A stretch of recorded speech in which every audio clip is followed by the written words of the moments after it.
Hi viewers, kesari எப்படி செய்யலான்னு பார்க்கலாம் வாங்க. நான் எடுத்துருக்கிறது ரோஸ்டட் ரவா தான். இருந்தாலும் நெய்யில் ஒரு முறை ரோஸ்ட் பண்ணி எடுத்துக்கலாம். ஒரு 1/2 டீஸ்பூன் போல நெய் சேர்த்துருங்க. ஃபர்ஸ்ட் நெய்யில் முந்திரி திராட்சை சேர்த்துட்டு ரோஸ்ட் பண்ணி எடுத்துடலாம். ரோஸ்ட் ஆனதும் தனியாக எடுத்து வச்சிடலாம். இதே பேனில் ரவையை ரோஸ்ட் பண்ணி எடுத்துடலாம். ஒரு 3 செகண்ட் ரோஸ்ட் பண்ணி எடுத்துக்கோங்க போதும். இந்த மாதிரி அகலமான பாத்திரம் எடுத்துக்கோங்க. இதுல இந்த அளவுக்கு ஆயில் சேர்த்துருங்க. ஆயில் ஊத்தின உடனே தண்ணி சேர்த்துருங்க. ஆயில் காயக்கூடாது. இப்ப நான் இந்த பாத்திரத்துல 2 கப் ரவை எடுத்திருக்கேன். 2 கப் ரவைக்கு 3 மடங்கு தண்ணி வைக்கணும். 6 கப் தண்ணி வைக்கணும். கொஞ்சமா ஃபுட் கலர் ஆட் பண்ணிக்கலாம். 2 கப் ரவை எடுத்திருக்கேன். அதுக்கு 2 கப் சர்க்கரை ஆட் பண்ணிக்கோங்க.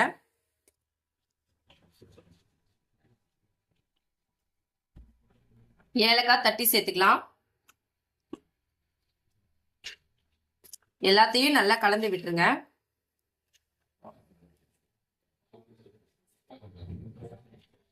இந்த தண்ணி நல்லா கொதிச்சு வரணும். அதுக்கப்புறம் நம்ம ரவையை ஆட் பண்ணிக்கலாம். தண்ணி நல்லா இந்த மாதிரி கொதிக்கும் போது முந்திரி திராட்சை எல்லாத்தையும் இதில் ஆட் பண்ணிக்கோங்க. ஏற்கனவே வறுத்து வச்சிட்டோம். இப்போ ரோஸ்ட் பண்ண ரவையே கொஞ்சம் கொஞ்சமா சேர்த்து கலக்கி விட்டுடலாம். ரவை எல்லாத்தையும் கொஞ்சம் கொஞ்சமா சேர்த்து நல்லா கலரி விட்டாச்சு. இந்த மாதிரி தான் இருக்கும். ஒரு 10 நிமிஷம் போல ஹை ஃப்ளேம்ல வச்சு வேக விடுங்க. இப்போ 1 டீஸ்பூன் இல்லைன்னா 1/2 டீஸ்பூன் போல நெய் ஆட் பண்ணிக்கோங்க. இப்போ ஒரு 2 டேபிள் ஸ்பூன் ஆயில் சேர்த்துக்கலாம். நான் நெய்யை விட இன்னைக்கு ஆயில் தான் கொஞ்சம் அதிகமா சேர்த்திருக்கேன்.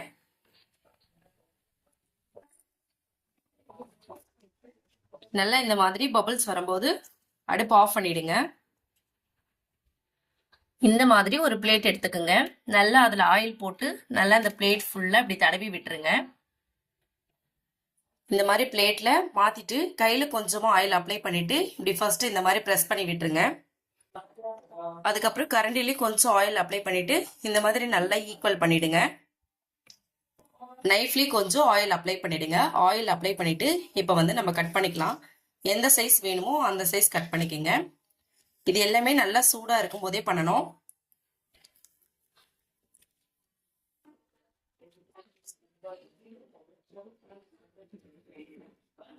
இந்த மாதிரி ஸ்லைஸா கட் பண்ணிடுங்க. கட் பண்ணிட்டு ஒரு 10 நிமிஷம் அப்படியே விட்டுருங்க.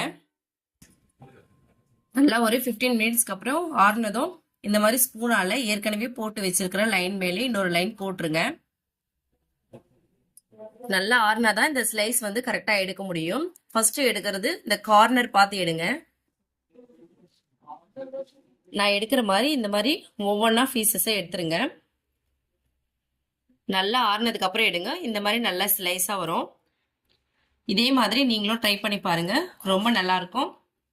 தேங்க்யூ.